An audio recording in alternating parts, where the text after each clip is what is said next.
तो ऐसा लग रहा है कि हमारे पास अब एवेंजर्स डूमडे के प्लॉट को लेकर एक और अंदरूनी सूत्र की प्रतिक्रिया सामने आई है, और ये प्रतिक्रिया वाकई जबरदस्त है।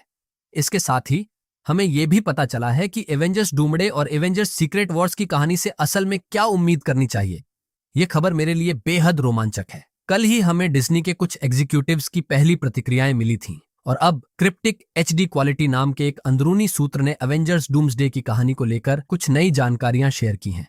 उन्होंने खास तौर पर बताया है कि एवेंजर्स डूम्सडे जोनाथन हिकमैन की न्यू एवेंजर्स और secret Wars comic story line को अपनाने वाली है। और उन्होंने ये भी कहा, मैं असल में इसे कम आंक रहा हूँ, ये कैपिटल लेटर्स में अमेजिंग है। ये सचमुच जोनाथन हिकमैन की न्यू एवेंजर्स और सीक्रेट वॉर्स रन है, जिसमें MCU की मुख्य कहानी को बड़ी खूबसूरती से जोड़ा गया है। और ईमानदारी से कहूं तो ये बात पूरी तरह समझ में आती है। मार्वल MCU को रिब्यूट करने जा रहा है, और कॉमिक्स में भी सीक्रेट वॉर्स के बाद पूरा मल्टीवर्स दोबारा बनाया जाता है। अब ये तो नहीं पता कि MCU में पूरा मल्टीवर्स दोबारा बनाया जाएगा या नहीं, लेकिन इतना तय है कि हमें एक नई यूनिवर्स मिलने वाली है, जिसमें नए एक्समैन, नई एवेंजर्स टीम और नए कैरेक्टर्स होंगे। कुछ पुराने किरदार जैसे स्पाइडरमैन और शायद डॉक्टर स्ट्रेंज इस नई दुनिया से जुड़े रहेंगे, और ये बात खुद केविन फाइगी ने कंफर्म की है। अब एक दिलचस्प सवाल ये है कि लीक्स पहले ही क्यों बाहर आ रहे हैं। जैसा कि मैंने पहले बताया था, मार्वल ने एवेंजर्स डूम्सडे का एक वर्जन कुछ लोगों को दिखाया था, और जब ऐसा होता है तो बातें फैलती हैं और लीक सामने आती हैं। क्रिप्टिक HD क्वालिटी के पास साफ तौर पर कोई ऐसा सोर्स है जिसने ये वर्जन देखा है, या किसी ऐसे व्यक्ति से बात की है जिसने देखा है। हालांकि ये फाइनल कट नहीं था, जब अभी बहुत सारे रीशूट्स, CGI, विजुअल इफेक्ट और स्टोरी एडिट्स बाकी हैं, लेकिन उन्हें कहानी का ओवरऑल आइडिया मिल चुका है, और उनका कहना है कि ये लाजवाब है। और सच कहूं तो रूसो ब्रदर्स और केविन फाइगी से हम इससे कम की उम्मीद भी नहीं करते। अब कॉमिक्स की स्टोरी लाइन की बात करें तो इस इवेंट के दौरान एक वक्त पर कैप्टन अमेरिका को पता चलता है कि आयरन मैन और इल्यूमिनाटी सीक्रेटली दूसरे ग्रहों को नष्ट कर रहे हैं ताकि अर्थ 616 को बचाया जा सके।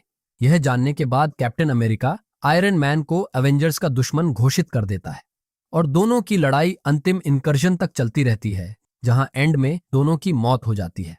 हालांकि कुछ टीम्स ये समझ जाती हैं कि कोई भी यूनिवर्स नहीं बचेगा, इसीलिए उन्हें कोई ऐसा तरीका ढूंढना होगा जिससे कम से कम कुछ लोग बच सकें। इसी से जन्म होता है लाइफ राफ्ट्स का, जो लोगों को स्पेस और टाइम से बाहर सुरक्षित रखती है। ये लाइफ राफ्ट्स लिविंग ट्राइब्यूनल के शरीर के टुकड़ों से बनाई जाती है। कहानी में आगे पता चलता है कि असल में बियॉन्डर्स पूरे मल्टीवर्स को खत्म करना चाहते हैं, और उन्होंने हर यूनिवर्स में एक जैसे मॉलिक्यूल मैन बनाए हैं जो असल में जीते जागते बम हैं।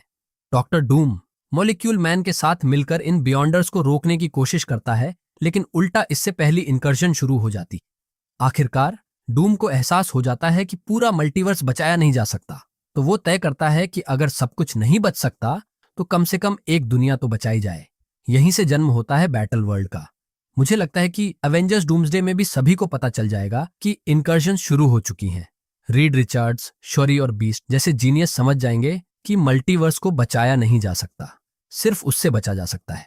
यानी कुछ लोगों को बचाने की कोशिश होगी, शायद क्वांटम रियलम में, वॉइड में, या किसी और सुरक्षित जगह पर। अब आप बताइए, अगर डूम्सडे की कहानी सच में ऐसी होती है तो क्या आपको ये पसंद आएगी? नीचे कमेंट करें। वीडियो को लाइक करना और चैनल को सब्सक्राइब करना न भूलें, ताकि आप मार्वल की कोई लेटेस्ट अपडेट मिस न करें। और हमेशा की तरह देखने के लिए बहुत बहुत धन्यवाद।